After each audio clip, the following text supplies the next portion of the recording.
What is the history of Brunei?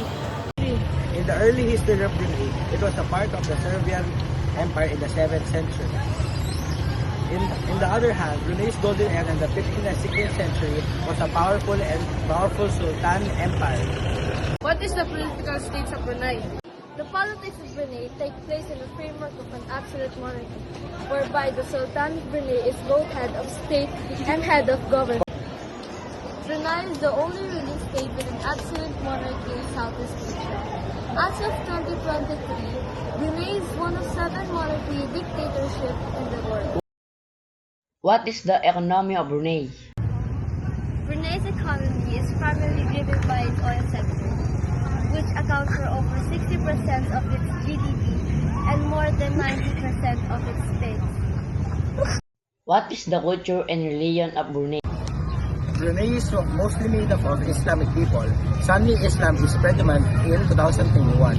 The government census shows that 82% of population is Islam people and the rest is other religions.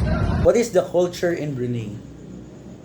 Most of the festivals that take place here are the celebration of Islam.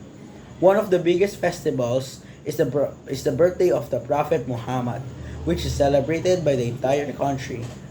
The Sultan and his family typically lead a parade through the capital city.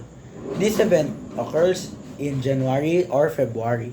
What is the tourist spots in Brunei? Number 1, Omar Ali Sofden Mosque, a beautiful mosque in Bandar Seri Begawan.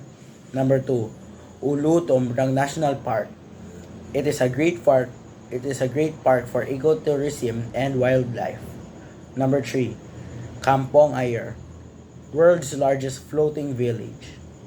Number 4, Royal Regalia Museum displays the Sultan's gift and reglas.